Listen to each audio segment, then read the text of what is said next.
voir les gens qui m'embêtent là, je déteste ça, tu vois. J'ai laissé, entre guillemets, l'opinion que j'avais de moi aux autres. Où là, tout le monde, au final, veut ta peau. Là, tu te sens un peu seul. Tu commences à te sentir seul. En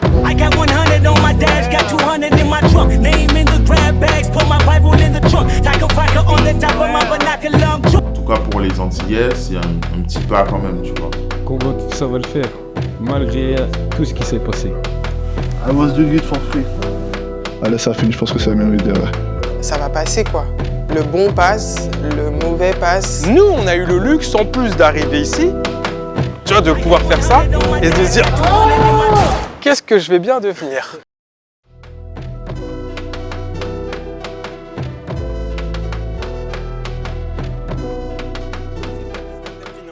Ok. J'ai ma grand-mère qui a une baraque vers là-bas, mais j'ai dit que je le reprenais aussi lundi. Donc lundi soir, j'ai une dernière nuit avec lui, puis après il partira mardi soir. Ça s'appelle comment ton petit? Adama. Adama? Ouais. Après j'ai Owen. Adama il a 5 ans, Owen il a 17 ans et Julian a 22 ans. Waouh. Owen, tu sais d'où ça vient? C'est ça. Là, il n'y a pas de surprise. Hein. Là, oublie. Tu sais d'où ça vient? Il n'y a aucune excuse. À l'époque, vraiment, Michael, c'était ouf. Hein. Ballon d'or, c'est Ballon d'or, faut pas oublier. Hein. Ouais, il est né en 2001 ou pas? Non. Regarde, il a encore grandi parce que j'ai eu une mise à jour là. C'est Adama, ouais. C'est quoi, tu voulais faire un five avec eux? Ça, non. Vous voulez qu'on redescende dans la ville? Hola. Bonjour. Hola. On est normalement censé vous demander des autorisations Ouais. pour les photos que vous prenez. Donc, Non, c'est entre nous comme ça et je vais redescendre en rue. c'est comme ça. Ok. Merci. Ça marche. Ah, moi aussi. Ciao, ciao. Mais en vrai, il faut une autorisation quand on a l'appareil sur trépied. En vrai, hein. L'autorisation préfectorale est demandée quand on a l'appareil sur trépied. Je m'étais renseigné il y a 20-25 ans. Je faisais pas mal de photos d'urbex, de trucs comme ça. Et donc, on avait tout le temps l'appareil pendant 8 heures dans Paris. On se faisait souvent embêter comme ça. Et j'avais demandé pour ces autorisations préfectorales. On m'a dit, vous n'avez besoin de l'autorisation préfectorale que quand vous mettez un trépied dans la rue et quand on fait une prestation à des fins commerciales. Quand tu fais des photos de rue, il y a une ligne directrice? Dès que je suis dehors, T'as ton appareil. ouais, j'ai mon appareil déjà d'une. Ça peut être entre deux prestations.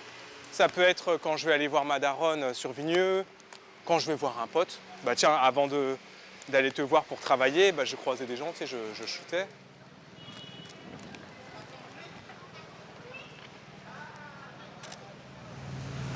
Tu l'as eu? Trop bien. Petit, je m'écrivais des pensées pour le Gaël de plus grand. Et je me faisais me promettre en fait que je deviendrais en fait qui je veux. Je ne voulais pas en fait être dans un travail et rentrer et être en colère le soir quand je rentrais. Voilà. C'est très cool. C'est ça, je me dis. Parce que toi, t'as toujours été photographe. En plus d'être autre chose, ouais. D'accord. Ouais. Oui, c'est que ça a toujours été une passion de base. Ouais, la photo, Très tôt avant que ça devienne un métier. C'était lourd, une passion. Mais elle a pas mal pris. Et cette notion de vouloir faire du bien aux gens, Oui. tu vois, c'est aussi te faire du bien à toi. Oui, aussi. Et c'est un peu ce côté un peu mission. Je ne sais pas si c'est mission, mais en tout cas, je sais qu'au jour le jour, c'est une phrase que je dis souvent depuis quelques mois, qu'on est tous un peu reliés, tu vois, que sur les toiles d'araignée, tu as des jointures à chaque fois. Et ben, je dis qu'on est tous un peu reliés. Je pense que ça fait du bien au monde quand les êtres humains ils se connectent, mais ça me fait du bien aussi de pouvoir partager à un moment donné avec, je vais dire, mon frère ou ma sœur que je viens de rencontrer. Et dans la journée de l'autre, on ne sait pas ce qui se passe.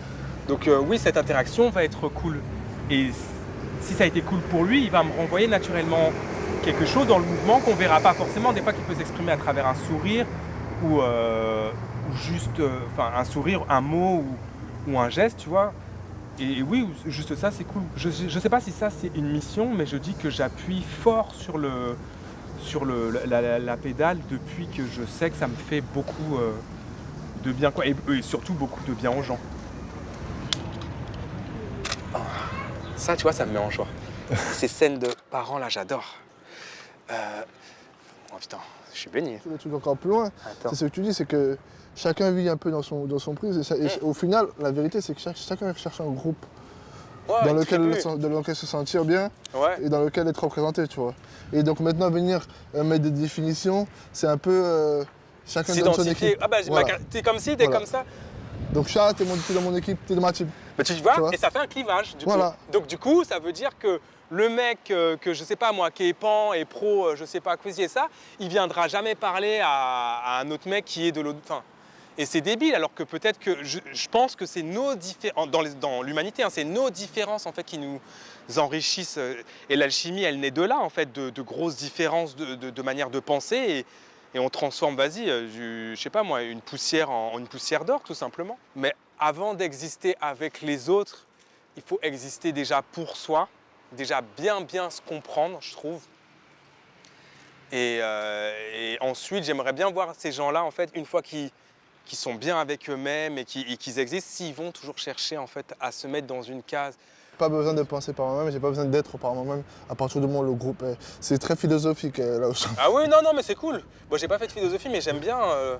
Alors, oui, je pense que pour certaines personnes, c'est bien, mais de manière générale, pour moi, ça reste quand même problématique dans le simple fait que ces gens-là, pour moi, n'expérimentent pas. Tu vois, on a parlé de l'enfant, que c'était un des chemins, c'est-à-dire de se reproduire, c'était un des chemins de l'être humain. Pour moi, la solitude, et c'est aussi un cheminement initiatique de la vie. Dans notre humanité, on a besoin aussi de solitude. C'est initiatique, la solitude. Et à partir du moment où tu cherches à identifier pour exister et être attaché à un groupe et au final, pas être seul et te sentir entre guillemets compris, parce qu'on sait tout serait bien que la plupart des personnes qui se mettent dans des groupes appartiennent à un certain degré en fait à un groupe. Moi, dans mon premier rapport à aller voir une psy, Ouais. c'est mon premier diagnostic, c'est je souffre de solitude. Oui. Dans le sens où c'était pas juste le fait d'être seul, mais c'était le fait aussi d'être émotionnellement aussi très coupé. Ouais. Oui, Donc, t'en as besoin aussi. J'aime être seul, mais au final, je prends du plaisir à être Avec les accompagné, autres, oui. Tu vois. Je me suis senti seul aussi quand je n'étais pas compris. Tu peux être très entouré au final, être avec tout un groupe de potes, 20 pendant des années et souffrir de solitude. Parce que tu es incompris, que tu n'arrives pas à sortir tes idées parce qu'au final tu sais que ça va être perçu d'une manière où c'est pas bon. Donc là c'est la souffrance de ta solitude aussi. Donc non, je l'entends aussi celle-là. Mais la solitude dans laquelle je parlais, c'est, j'allais dire, je fais que de la, on s'est compris, j'ai que des actions quoi qui ne sont pas forcément bonnes et qui m'emmènent à des résultats qui sont médiocres par rapport à ce que je me souhaite, quoi. Tu regardes autour de toi ce que tu es, ce que tu fais. Tu peux regarder aussi tes fréquentations, c'est-à-dire comment elles vibrent, c'est-à-dire ce qui les fait rire, ce qui les fait. Tu vois, tu regardes tout. Puis à un moment donné, voilà, pour moi, ça a été une mise en retrait. Au départ, ça a été ça allait avec la dépression. Donc du coup, c'est encore plus tard. Mais au final, même dans ça, je me disais non, mais j'en suis sûr de faire le bon choix. Tu vois, je sentais que c'était bien que je reste dans l'épreuve, c'est-à-dire aller marcher tout seul dans les bois tous les jours, de partir et d'être tout seul toute la journée. Moi, je peux plus parler du foot, tu vois. Ouais. C'est que le nom, il est devenu gratuit. Tu vois, on m'a appris que le nom, il est gratuit. Maintenant, aller chercher un oui, il faut batailler. T'as beaucoup de gens qui vont se réveiller, qui vont dire « Ah, j'ai envie d'être un tel ». Tu vois. Combien d'années tu es prêt à être pas rémunéré, tu vois, au black pour devenir photographe et avoir ta campagne dans Vogue. Je sais très vite que je veux jouer au foot. Donc je sais très vite que c'est ma seule priorité. Ouais. Donc tout le reste autour, pas ne m'importe peu, mais est secondaire, tu vois. Jusqu'au jour où là tout craque. Et c'est aussi là que vient Invisible Pain, la création du projet, qu'est-ce que je vais faire autour de ça, tu vois.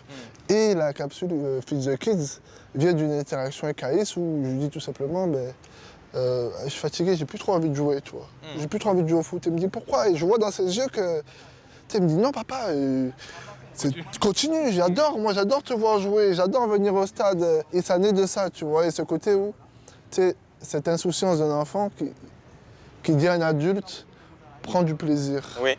Parce que moi, tu me procures du plaisir. Tu vois. On veut être vu de telle manière, on a des aspirations, on a des rêves, on a des trucs.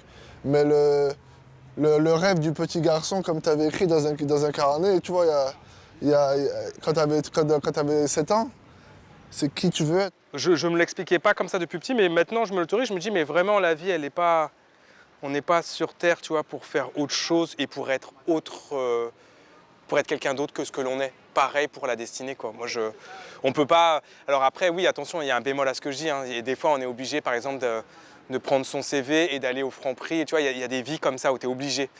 Mais en vrai de vrai je pense que au meilleur des cas je pense que tout le monde devrait, d'ailleurs encore plus nous, on a des enfants, tu vois, c'est pousser nos enfants à embrasser, pas forcément une destinée, tu vois, mais leur dire teste plein de choses. Va là, nourris-toi de ci, ça. Et il y a un moment donné, pour ceux qui n'ont pas en tout cas la vocation, mais à un moment donné, tu trouveras ton rêve, tu vois, ou alors si tu as un rêve, ouais, non, poursuis-le à mort, quoi, ne brade pas ton rêve, quoi. On parle beaucoup plus de burn-out aujourd'hui parce qu'il y a ce côté où, ok, j'ai eu cette sécurité, j'ai eu ce travail, j'ai eu ces enfants, ce mari, cette femme, cette deuxième maison en province. Mais je suis pas heureux. C'est bien qu'on parle de ça parce que quand bien même c'est tortueux, quand bien même des fois et très souvent je me dis putain j'aimerais bien je suis quand même très heureux, on va dire même dans tous mes soucis financiers que je peux avoir certains mois, même à remplir mon frigo. Quand je mets ma couette là, tu sais, ce sont mes choix, c'est moi, et je suis quand même très heureux d'avoir ce que j'ai et de faire ce que je fais et comment je le fais. Tu vois, parce qu'il y a beaucoup de gens qui vont te dire bon, je vais monter une marque de vêtements, je vais être photographe, je vais être footballeur. Mais au final, tu vas te tester, tu vois. C'est comme dans les jeux vidéo, tu vas avoir un handicap. Tu vas démarrer la mission, allez, on va te mettre la moitié d'un cœur. Ce sera à toi de trouver des potions et tout pour monter toutes tes autres cœurs et de trouver d'autres globes de cœur. Je prends ça comme dans Zelda. Hein. Tiens, on va t'enlever ci et ça et tu auras le droit sur ça. Il n'y a pas de game over. Si c'est game over, c'est fini pour what? On va te mettre déjà... T'as qu'une vie, c'est ton handicap et il n'y a pas de continu. Donc vas-y, sois content. Et c'est là où plus le temps passe, c'est bien qu'on aime aussi parler des enfants. C'est aussi comme ça aussi, c'était l'an dernier à l'anniversaire où j'étais vraiment pas bien, où pour les problèmes tortueux de tout ça quoi, et puis la prise de conscience de plein de choses, où je me suis dit mais en fait il est vraiment temps de vivre aussi.